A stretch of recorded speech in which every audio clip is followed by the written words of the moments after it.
The Grand Chamber of the Valkorian Empire was the largest room Daniel Harris had ever seen. The walls were made of dark crystal that seemed to drink in the light. Strange energy hummed through the air, making his skin tingle.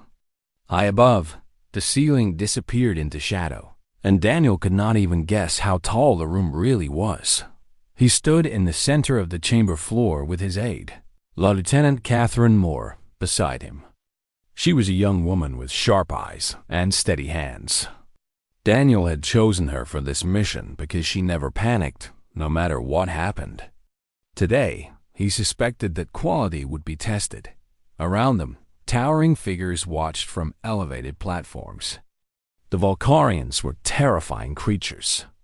They stood nearly 3 meters tall, with scaled skin that shifted colors depending on their mood. Each one had 7 eyes arranged in a circle around their head, allowing them to see in every direction at once. Their mouths were filled with teeth designed for tearing flesh, though Daniel knew they had not hunted their own food in thousands of years. They had slaves for that now dotted the far end of the chamber. Seated on a throne made of compressed starlight, sat Emperor Xyraxis the Undying. He was ancient beyond human understanding. Some said he had ruled for 10,000 years. Others claimed he had lived even longer. His scales had faded to a dull gray with age, but his 7 eyes still burned with cruel intelligence. The Emperor raised one clawed hand, and the chamber fell silent. "Human," Xyraxis said. His voice was deep and rough, like stones grinding together. The translation implant in Daniel's ear converted the alien language into English, but it could not remove the contempt from the Emperor's tone. "You stand before the throne of the Valkorian Empire. You should feel honored. Most species never receive this privilege before they are conquered." Daniel kept his expression calm and respectful. He had practiced this moment for months. "Your Eternal Majesty, I am Ambassador Daniel Harris of the United Earth Government. I thank you for granting us this audience.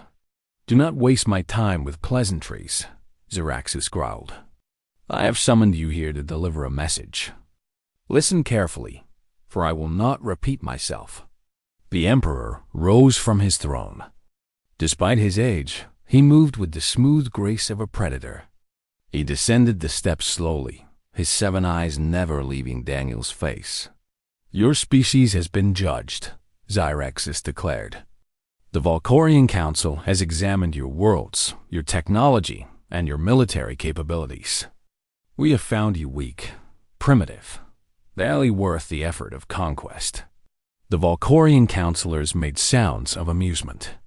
It was an ugly noise, like breaking glass. "However," the Emperor continued, "your planets are rich in resources. Your population is large enough to provide useful labor, and your location is strategically valuable for our continued expansion. Therefore, the Valkorian Empire has decided to add your species to our collection." Daniel felt Catherine tense beside him, but he kept his own body relaxed. This was exactly what they had expected. "You have 30 rotations to surrender unconditionally," Xyraxis said. "Your governments will dissolve. Your military will be dismantled. Your people will serve the Empire in whatever capacity we require. Those who resist will be destroyed. Those who cooperate will be permitted to live as servants." The Emperor spread his arms wide, as if offering a gift. "This is the mercy of the Valkorian Empire. We do not need to give you a choice. We could simply destroy your worlds and harvest the resources from the rubble. Consider yourselves fortunate that we have chosen to let you survive." The counselors chittered their approval. Daniel knew that they had given the same speech to hundreds of species before. The outcome was always the same. Some surrendered immediately. Others fought and were crushed. A few tried to flee, only to be hunted down like animals. No one had ever escaped the Valkorian Empire. Daniel took a slow breath. Then he did something that no one in that chamber expected. He smiled. It was not a nervous smile or a frightened smile. It was the calm, confident smile of a man who knew something that others did not. Catherine recognized that smile. She had seen it during training exercises, when Daniel had already figured out how to win, while everyone else was still trying to understand the problem. "Your Eternal Majesty," Daniel said, his voice carrying easily through the vast chamber. "I am afraid there has been a misunderstanding." The laughter stopped. Zyraxis tilted his head, his 7 eyes narrowing with curiosity. "A misunderstanding?" The Emperor repeated. "Yes," Daniel said. "You seem to believe that we came here to negotiate our surrender. That is not why we are here." The chamber grew very quiet. The Volcorian guards shifted their weapons, suddenly uncertain. "Then, why are you here, little human?" Zyraxis asked. There was danger in his voice now, the warning growl of a predator that sensed something wrong. Daniel clasped his hands behind his back. He stood up straighter, meeting the Emperor's 7 eyes without fear. "We came here to give you a chance to surrender to us." For a moment, there was absolute silence. Then the chamber exploded with laughter. The counselors howled with amusement. Even the guards made sounds of mockery. The idea was so absurd, so impossible, that they could not help themselves. But Daniel did not laugh. He stood perfectly still, waiting patiently for the noise to die down. Emperor Zyraxis was not laughing either. He was watching Daniel with all 7 eyes, studying the human's face for any sign of madness or deception. He found neither. The human ambassador appeared completely serious. "You are either insane or foolish," Zyraxis said finally. "Perhaps both. The Volcarian Empire has conquered 412 species. We command a fleet of 90,000 warships. Our soldiers number in the trillions. Your pathetic Earth has existed in space for barely 3 centuries. What could possibly make you think that you pose any threat to us?" 312 years, Daniel corrected politely. "And in that time, we have been very, very busy." He reached slowly into his coat pocket. Every guard in the chamber raised their weapons, aiming at the human ambassador. Daniel ignored them. He pulled out a small data crystal, holding it up between 2 fingers so everyone could see. "Before I explain," Daniel said, "I would like to share something with your council. A bit of human history, if you will allow me." Zyraxis stared at the human for a long moment. Then, slowly, he gestured for his guards to lower their weapons. "Very well," the Emperor said. "Show us your history, little human. Let us see what makes your species foolish enough to threaten the Volcorian Empire." Daniel smiled again. "Thank you, Your Majesty. I think you will find it very educational." Catherine stepped forward and activated a holographic projector. The lights in the chamber dimmed slightly as images began to form in the air dot, and in that moment, everything began to change. The holographic images floated in the air above Daniel Harris, filling the dark chamber with soft blue light. The Volcorian counselors leaned forward on their platforms, curious despite themselves. Emperor Zyraxis remained standing near his throne, his 7 eyes fixed on the human ambassador. Daniel began to speak, his voice calm and measured. 280 years ago, humanity invented faster than light travel. It was our greatest achievement. For the first time in our history, we could leave our home system and explore the stars. We were excited. We were hopeful. We believed that the universe was full of wonders waiting to be discovered.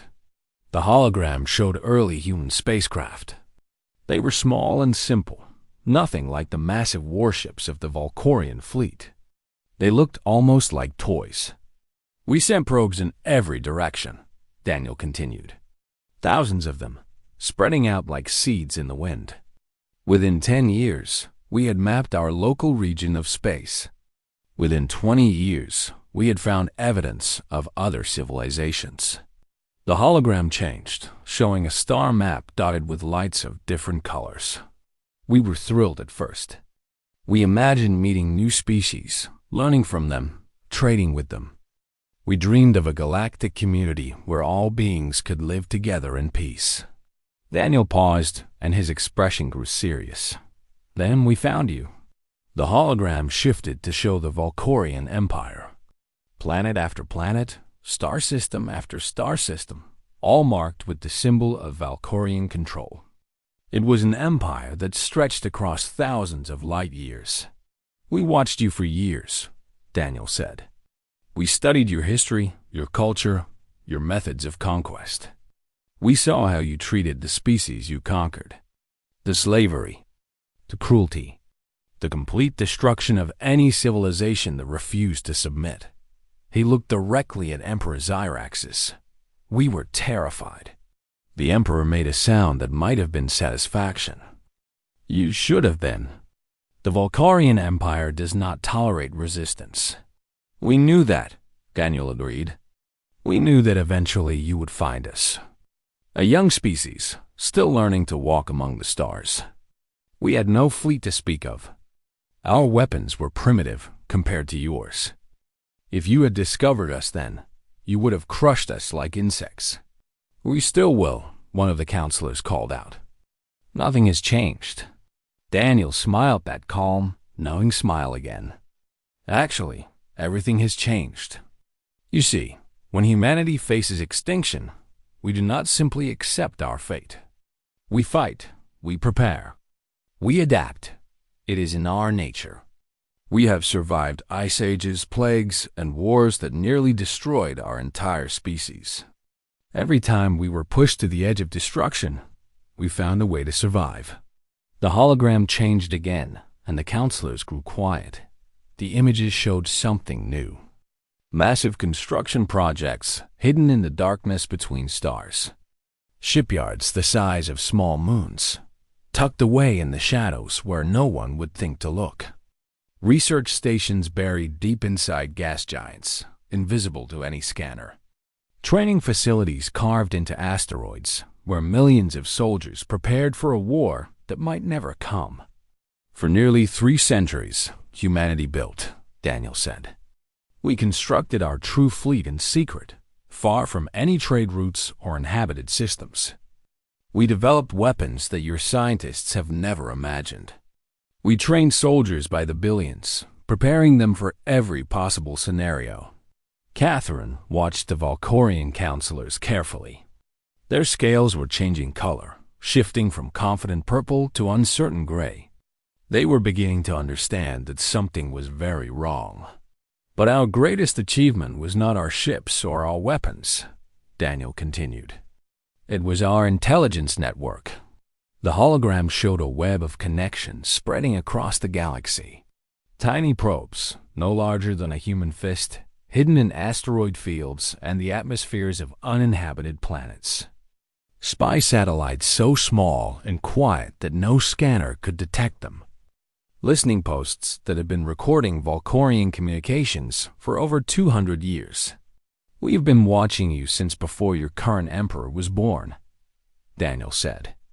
We know your fleet deployments. We know your military protocols. We know the names of your admirals and the weaknesses of your commanders. We know which counselors are loyal to the throne and which ones are plotting rebellion. Several counselors shifted uncomfortably on their platforms. We know about the supply shortages in your outer territories. We know about the slave revolts you have been hiding from your own people. We know about the structural weaknesses in your newest warship designs. Daniel spread his hands wide. We know everything, Your Majesty. We have been learning from you for 300 years, preparing for this exact moment.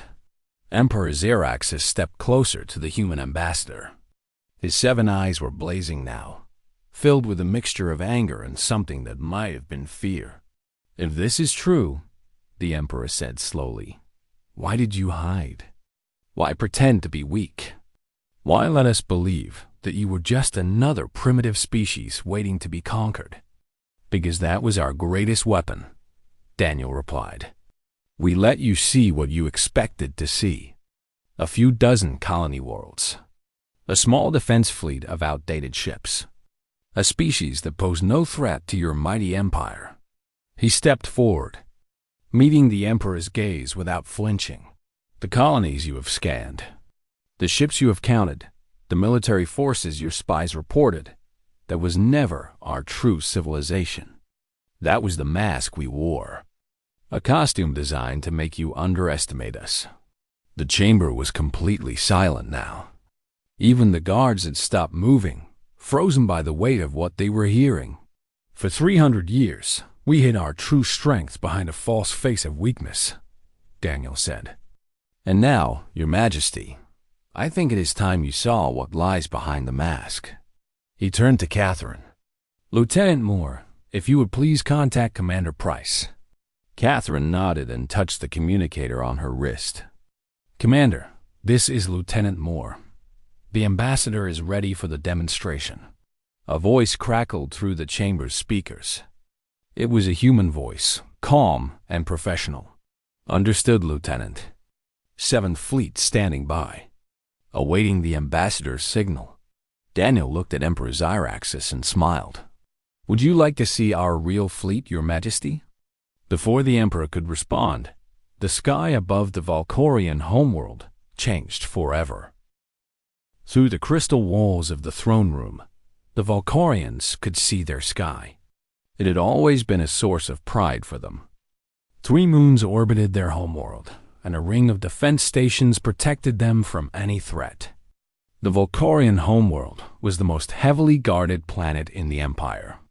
No enemy had ever come close to threatening it until now in a single heartbeat. The sky filled with ships they appeared without warning, dropping out of hyperspace so close to the planet that the Valkorian defense grid could not even register them as threats. One moment, the sky was empty.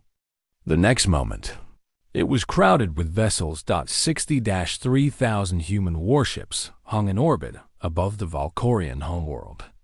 They were arranged in perfect formation, their weapons pointed at the surface below. Each ship was painted with a message in dozens of alien languages. The Valkorian translation read, "We come in peace. Do not make us reconsider." Alarms screamed throughout the throne room. Red lights flashed on every wall. Guards rushed to defensive positions, their weapons raised. The counselors scrambled from their platforms, searching for shelter, but Daniel Harris simply stood there, his hands clasped behind his back, watching the chaos with calm patience. Emperor Zyraxis stared at the sky, his 7 eyes wide with disbelief. His scales had gone pale gray, the Valkorian sign of extreme shock. Impossible, the Emperor whispered. Our sensors detected nothing. Our defense grid should have seen them coming from light years away. Your defense grid is designed to track ships in normal space, Daniel said pleasantly. Our hyperspace engines operate on a different frequency. To your sensors, we simply did not exist until we chose to appear. A communication screen activated on the wall, showing the face of a Valkorian admiral. He looked terrified. Your Majesty, the admiral stammered. We are detecting over 60,000 enemy vessels in close orbit. They have weapons locked on every major city. Our defense stations are completely surrounded. We cannot fight them without destroying ourselves in the process.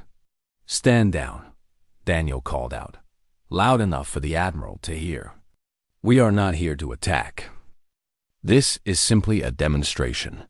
The Emperor turned to face the human ambassador.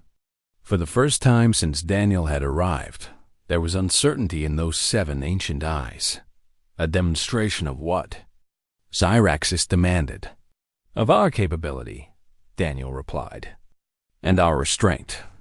He gestured to Catherine, who activated the holographic projector again. This time, the images showed the full scope of humanity's hidden strength. What you see above your world is our 7th Fleet, Daniel explained. It is one of 12 primary battle groups in the United Earth Defense Initiative. The smallest of them, The hologram displayed ship after ship, fleet after fleet. Numbers that made the Valkorian counselors gasp in disbelief. Our total military force consists of 742,000 combat-ready vessels, Daniel continued. We have 38 billion trained military personnel. Our weapons technology is approximately 2,000 years ahead of your current capabilities. He paused to let the numbers sink in. The Valkorian Empire commands 90,000 warships. You have always believed that this made you invincible. But we have been building in secret for 3 centuries. While you conquered the weak and enslaved the helpless, we prepared for the day when we would have to defend ourselves against you. Commander Nathan Price's voice came through the communication system again. Ambassador Harris, the 7th Fleet is in position. All ships report ready status. Awaiting your orders. Daniel nodded, though the commander could not see him. Thank you, Commander. Please hold position. I believe the Emperor is starting to understand the situation. Zyraxis made a low growling sound deep in his throat. It was the sound of a predator realizing that it had become the prey. You could have destroyed us, the Emperor said slowly. At any point in the last 3 centuries, you could have attacked. Why did you wait? Daniel's expression softened slightly. Because we did not want to destroy you, he said. We never wanted a war with the Valkorian Empire. We simply wanted to be left alone, to live our lives in peace. But we knew that you would never leave us alone. Your empire is built on conquest. You cannot imagine any other way of existing. He stepped closer to the Emperor, speaking quietly enough that only Zyraxis could hear. We built this fleet because we had to. We prepared for war because you gave us no other choice. But we have not come here today to start a war. We have come here to end one before it begins. Zyraxis studied the human's face for a long moment. In all his thousands of years of life, he had never met a species like this. Most civilizations either surrendered in fear or fought in desperate rage. But this human was different. He was calm, confident, and completely unafraid. It was unsettling. What do you want? The Emperor finally asked. Daniel smiled. I want to show you a different path. A better future for your empire and for the entire galaxy. But first, I need you to understand something very important. He gestured to the ships filling the sky outside. This is not a threat. This is a promise. Humanity will never be conquered. We will never be enslaved. We will never submit to any empire, no matter how powerful it believes itself to be. That decision was made 300 years ago, and nothing will ever change it. The Emperor was silent. But, Daniel continued, we are also not interested in revenge or domination. We do not want to rule the galaxy. We do not want to destroy your civilization. We want something much simpler. And what is that? Zyraxis asked. Peace, Daniel said. Real peace. Not the false peace of slavery, where the strong crush the weak and call it order. We want a galaxy where all species can live freely, where conflicts are resolved through diplomacy instead of war, where the strong protect the weak instead of exploiting them. He reached into his coat and pulled out another data crystal. I have brought terms for a peace agreement. They are generous terms, considering what we could do to you right now. I ask that you listen to them carefully before making any decisions. Emperor Zyraxis looked at the crystal, then at the human ships filling his sky, then back at the small, fragile creature standing before him. Very well, the Emperor said at last. I will listen, but I make no promises. Daniel nodded. That is all I ask, Your Majesty. For now, that is enough. The chaos in the throne room slowly faded as Daniel Harris inserted the data crystal into the holographic projector. The Valkorian guards still held their weapons ready, but they no longer seemed certain who they should be pointing them at. The counselors had returned to their platforms, though several kept glancing nervously at the human ships, visible through the crystal walls. Emperor Xyraxis had returned to his throne. He sat there now, his ancient body still, and his 7 eyes fixed on the human ambassador. For the first time in thousands of years, someone had made him feel small. "Show me your terms," the Emperor commanded. Daniel activated the hologram. A list of conditions appeared in the air, translated into the Valkyrian language so everyone in the chamber could read them. "First," Daniel began, "the Valkyrian Empire will release all enslaved species within 10 standard years. Every being currently held in bondage will be freed and given the choice to return to their homeworld or settle on a planet of their choosing." Murmurs of shock rippled through the council. The Valkyrian economy depended on slave labor. This demand would change everything.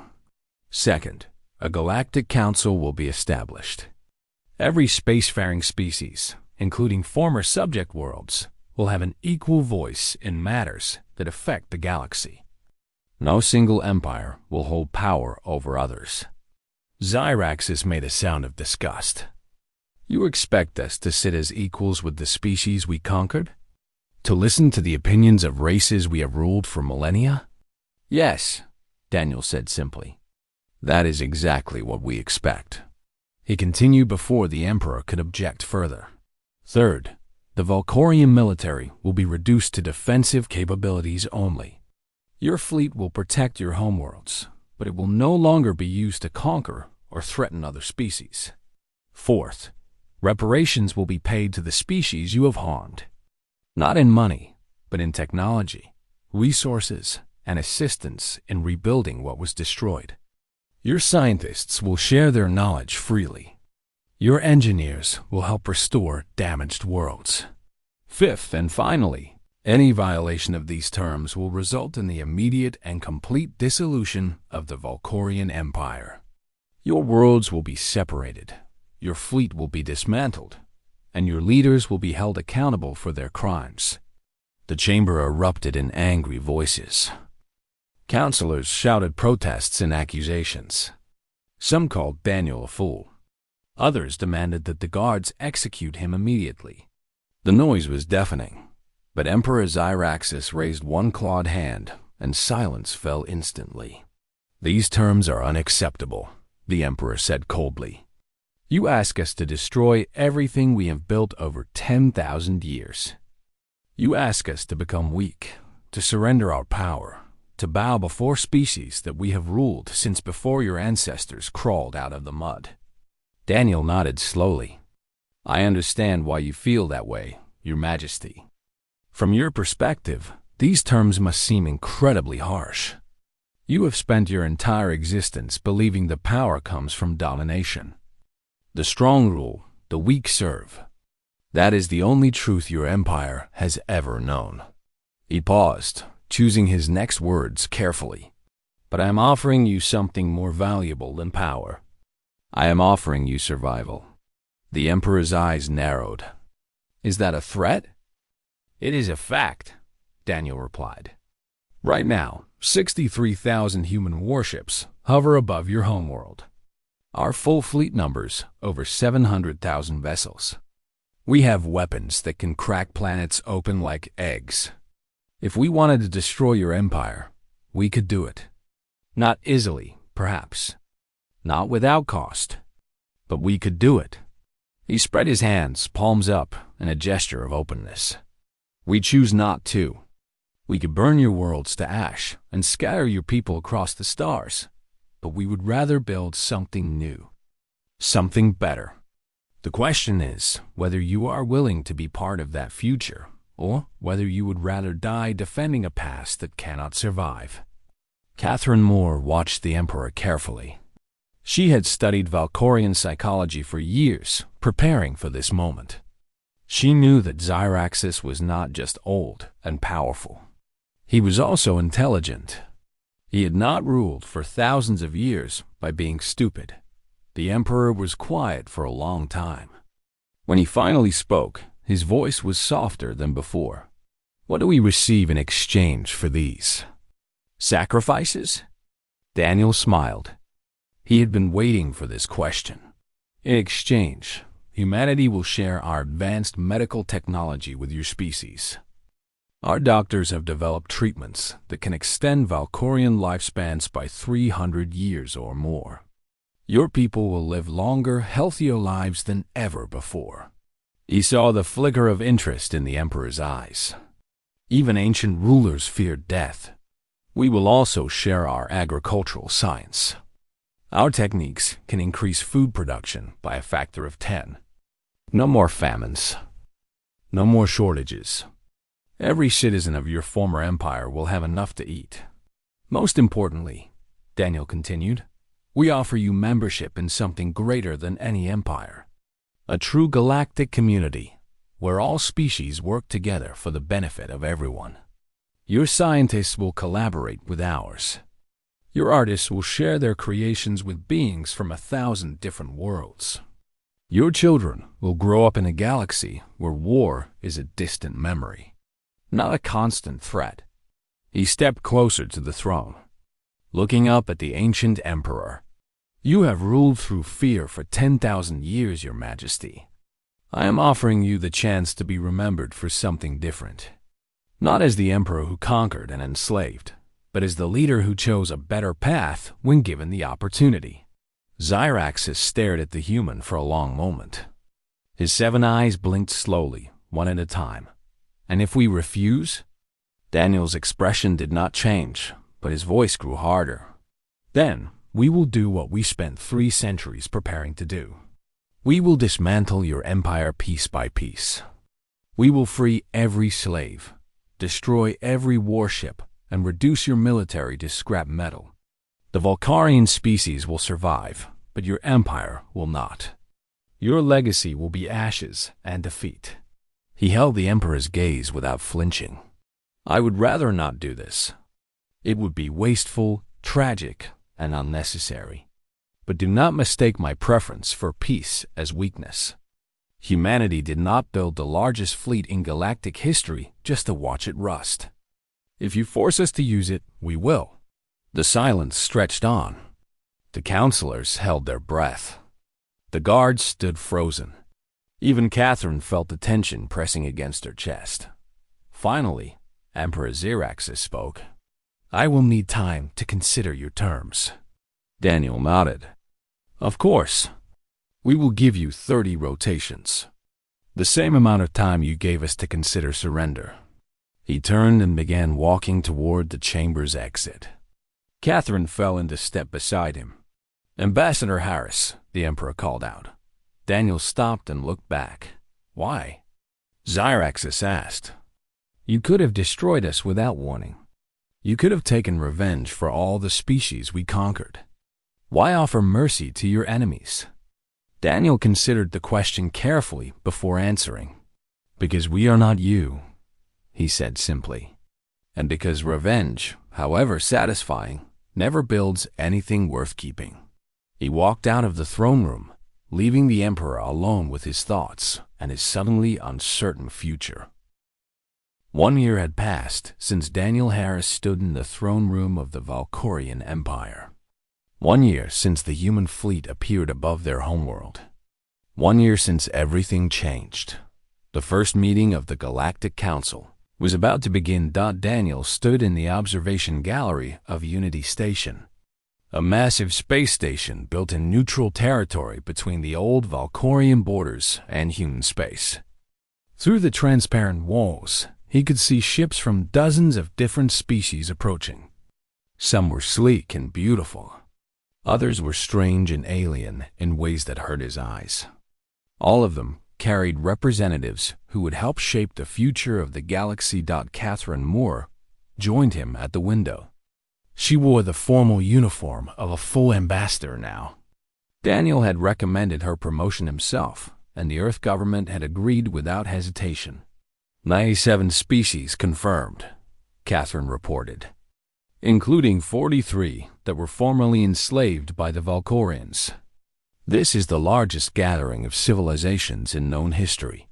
Daniel nodded, a small smile on his face. Hard to believe, isn't it? A year ago, Most of these species had never spoken to each other. Now, they are going to sit in the same room and discuss the future together. Do you think it will work? Catherine asked. All these different beings, different cultures, different histories. Can they really learn to cooperate? I don't know, Daniel admitted. But the only way to find out is to try. The door behind them opened, and Commander Nathan Price entered the gallery. He had traded his military uniform for diplomatic dress, but he still carried himself like a soldier. Ambassador Harris, Nathan said. The Valkorian delegation has arrived. Emperor Xeraxes is not with them. He sent his eldest daughter to represent the Empire. Daniel raised an eyebrow. Princess Valara? Interesting choice. She has a reputation for being more progressive than her father. The old emperor is not foolish, Catherine observed. He knows that the Empire must change to survive. Sending his daughter signals that he is willing to accept new ideas. Or he is just too proud to sit as an equal with species he used to rule, Nathan suggested. Perhaps both, Daniel said. Either way, it is progress. A year ago, the Valkorians would have rather died than negotiate with anyone. Now, they are here, ready to talk. That matters. They made their way down to the council chamber. It was a massive circular room, designed so that no single delegation had a position of importance. Every species would sit at the same level, facing the center where speakers would address the assembly. Daniel took his place at the human delegations area. Catherine sat beside him, along with several other Earth representatives. Around them, the room gradually filled with beings of every shape and size imaginable. There were the Threllics, crystalline creatures whose bodies chimed softly when they moved. They had been among the first species conquered by the Valkorians over 8,000 years ago. Their population had been reduced to a fraction of what it once was. They had lost their homeworld, their culture, and most of their history. But they had survived, and now they were free. They were the Morvathi, beings of living shadow who communicated through patterns of darkness and light. They had been slaves for so long that they had almost forgotten what freedom meant. When the human liberation ships had arrived at their world, many of them had not believed it was real. Some still struggled to accept their new status. There were the Kelari, insect-like creatures who moved in perfect coordination, sharing thoughts through chemical signals. They had resisted Valkorian rule longer than any other species, fighting a guerrilla war for centuries before finally being overwhelmed. They had good reason to hate their former masters. But they were here, willing to try something new. And there were the Valkorians themselves, led by Princess Valara. She was younger than most of her kind, barely 1,000 years old. Her scales were a deep blue color, and her 7 eyes held none of the cruelty that Daniel had seen in her father. She looked around the chamber with what might have been wonder, taking in the sight of so many species gathered together. When all the delegations had taken their places, a soft chime signaled the beginning of the session. Daniel had been chosen to give the opening address. He stood and walked to the center of the chamber, feeling the weight of 100 different gazes upon him. "Welcome," he began, "to the first meeting of the Galactic Council. You have come from distant stars, from different cultures, from histories that span thousands of years. Some of you are enemies. Some of you are rulers and subjects. Some of you have never met before today." He paused, looking around at the assembled representatives. None of that matters now. What matters is what we choose to build together. We have a chance to create something that has never existed before. A galaxy where peace is not just the absence of war, but the presence of justice. A community where every species has a voice and every being has value. The Threllics representative raised a crystalline arm, asking to speak. Daniel nodded. "Ambassador Harris," the being said, its voice like wind chimes in a gentle breeze. "I must ask you a question. Your species had the power to destroy the Valkorian Empire completely. You could have taken revenge for all the suffering they caused. Why did you choose mercy instead? Daniel had expected this question. It was the same one Emperor Xeraxis had asked him a year ago. Because revenge is a trap, he answered. It feels satisfying in the moment, but it builds nothing. If we have destroyed the Valkorians, we would have become just like them. Conquerors who use power to crush anyone who might threaten us. That is not what humanity wants to be. He looked toward the Valkorian delegation, meeting Princess Valara's eyes. The Valkorians caused tremendous harm over thousands of years. That cannot be forgotten, and it should not be forgiven without effort. But the children being born on Valkorian worlds today are not responsible for their ancestors' crimes. Punishing them would not heal the wounds of the past. It would only create new wounds for the future. Lieutenant Amy Drake, who had accompanied Commander Price to the station, watched from the observation gallery above. She was young, barely 25 years old. She had grown up hearing stories about the secret fleet, the hidden preparations, the centuries of planning. To her generation, the revelation of humanity's true strength had been thrilling but not surprising. They had always known that their species was capable of great things, but this was something else entirely. Watching nearly 100 different species come together, willing to try to build a better future despite everything that had happened between them. That was the real miracle. The session continued for hours. There were arguments and disagreements. Old grievances were aired, and painful memories were shared. But there was also listening, compromise, hope. By the end of the day, the Galactic Council had passed its first resolution, a declaration of universal rights that would apply to all beings in the galaxy, regardless of their species or origin. It was not perfect. It was not complete. But it was a beginning. As the delegates filed out of the chamber, Daniel remained behind, looking at the empty seats that would soon fill again tomorrow. Catherine found him there, standing alone in the center of the room.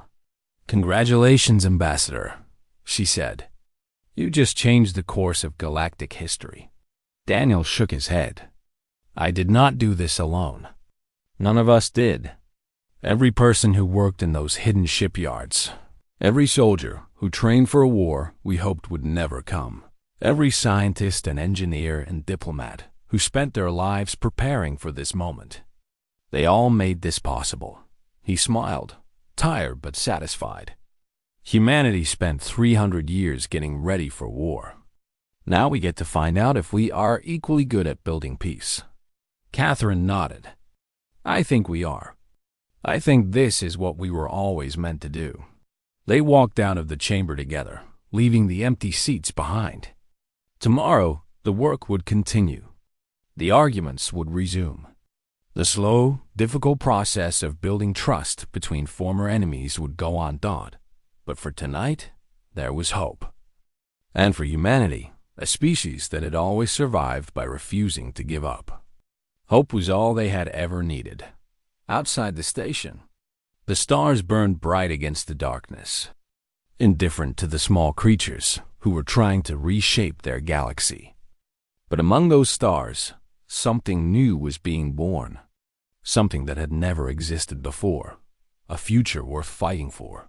And humanity, as always, was ready to fight for it.